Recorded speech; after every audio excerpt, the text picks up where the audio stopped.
कानपुर में dengue chikungunya के बीच bacillus mycobacterium leprae bacteria का भी हमला शुरू हो गया है। ये बैक्टीरिया शहर और ग्रामीण दोनों जगह लोगों को संक्रमित कर रहा है। स्वास्थ्य विभाग को अब तक बैसिलस के 18 पॉजिटिव रोगी मिले हैं, जबकि 1379 में लक्षण मिले हैं। इनके सैंपल लैब भेजे गए हैं। स्वास्थ्य विभाग से मिले आंकड़ों के मुताबिक हवा में ये बैक्टीरिया किसी के भी शरीर में पहुंच सकता है। शहर में इससे पीड़ित 18 मरीज मिले हैं।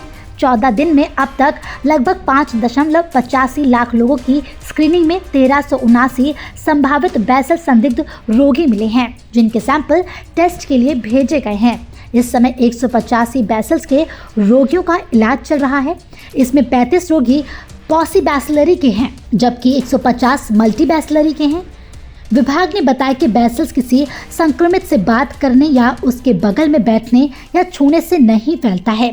ये बैक्टीरिया स्किन और तंत्रिकाओं को प्रभावित करता है।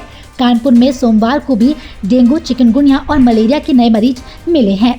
7 डेंगू तो एक मलेरिया और चिकनगुनिया के मरीजों में संक्रमण की पुष्टि हुई है। डेंगू का आंकड़ा 400 पार कर गया है। डेंगू के चक्कर में परेशान मरीजों और तीमारदारों को इससे बचने के उपाय और लक्षण शहर की जाने माने चिकित्सक डॉक्टर आरती मोहन द्वारा बताए गए हैं।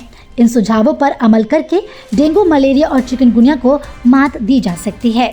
आइए सुनते हैं वरिष्ठ चिकित्सक डॉक्टर आरती मोहन का क्या कुछ कहना है। डेंगू आजकल बहुत फैला हुआ है और एक नॉर्मल जो फीवर आजकल जो भी लोगों को आ रहा है, इसमें डेंगू जैसे ही लक्षण पाए जा रहे हैं। डेंगू एक वायरस है जो कि वायरस से होता है, एडिनो वायरस से।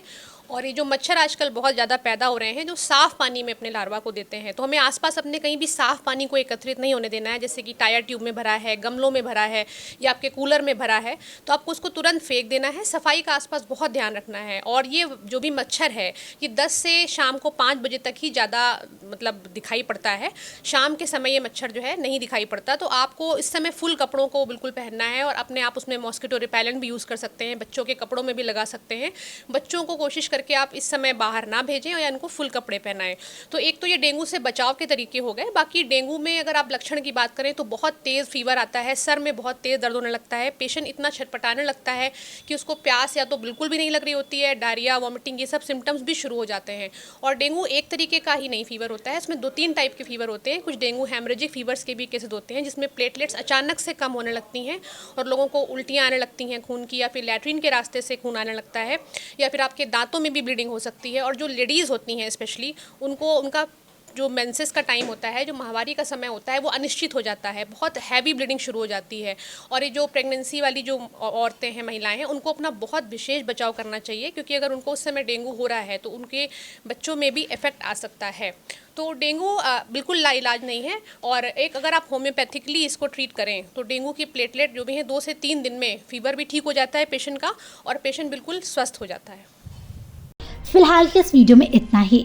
उम्मीद करते हैं वीडियो आपको पसंद आया होगा। इस वीडियो को लाइक करें, अपने दोस्तों के साथ इस वीडियो को शेयर करना बिल्कुल ना भूलें। वीडियो पर आपकी क्या राय है, अपनी राय हमें कमेंट कर ज़रूर बताएं। इसी तरह की खबरों को देखते रहें सहारा समय डिजिटल।